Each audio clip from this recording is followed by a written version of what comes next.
Have you ever found yourself finally drifting off to sleep after hours of struggle, and then, bang, suddenly you're wide awake?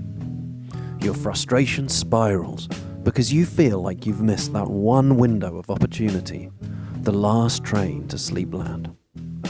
If this sounds familiar, this video is for you, and I will explain why it isn't such a big deal and how you can respond to this differently.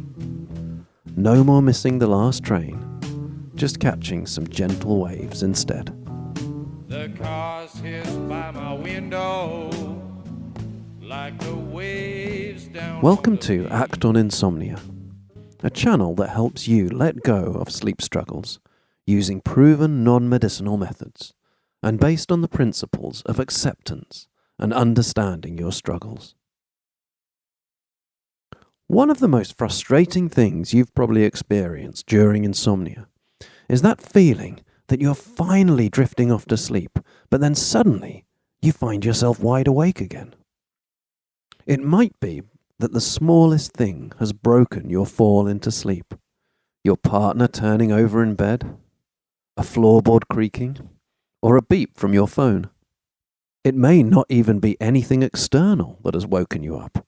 It might come from within you, a sudden burst of adrenaline as you sense you are falling asleep, which immediately sends you into a state of high alert. This is it. Sleep is coming, your brain tells you. We have to hold on to this. And at the same time, your brain's safety center is activated, and your body receives a burst of cortisol, sending you back to wide awake land. This is one of insomnia's many paradoxes. The brain is trying to keep you safe, because it knows you are fearful and it has detected a threat. But the amygdala, the brain's safety center, doesn't know exactly what this threat is. So it puts you on high alert just at the moment you really don't need to be. The reason why this is so frustrating is because you have probably convinced yourself that that was the golden opportunity, that this was the moment you had sleep in your grasp, and now you've let it go.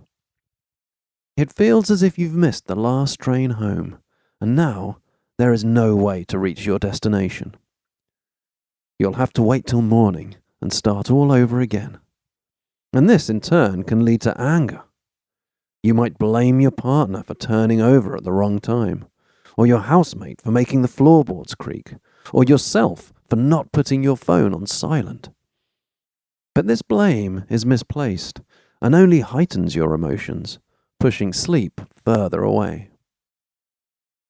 It's important to remember that it wasn't the noise itself that stopped you falling asleep. Think back to a time before insomnia, when you probably fell asleep with the TV on, or with noise coming from outside your window. If you were only capable of sleeping with total silence, you would never have been able to sleep your whole life. It isn't the noise that stops you sleeping. It's the fear and anxiety, the total investment you have put into falling asleep, and the fear that this fragile state might be broken at any moment. In a previous video, I explained the gas and brake model, and here is a perfect example of when the gas, our sleep drive, is high, but so is the brake, our fear, and this brake is overriding our sleep drive. But sleep is not the last train home. It is not an all or nothing, once in a night opportunity. Sleep comes naturally to us all when we don't try to chase it or force it. So it can be helpful to reframe this thought. Rather than seeing sleep as the last train which you have to catch, think of it instead as the gentle waves on the beach which lap onto the shore all night long. It doesn't matter if you don't catch this one, because the next one will be along soon. When we think, "Oh no, I missed the opportunity," we create more anxiety and hyperarousal. Rather than seeing it as a negative, we can view it more positively and say to ourselves, "Okay, that's good, my body wants to sleep," and see it as evidence of our body's natural ability to sleep, putting less pressure on ourselves. The waves continue to lap at the shore, and another one will be along soon. Sleep will always come to us eventually, but if we can lower our hyperarousal by calmly accepting the reality of our situation, it will come to us sooner. So remember, when this happens to you, you haven't missed the last train. You're just resting while you await the next gentle wave, which will be along soon. The cars hiss by my window like the waves down on the beach.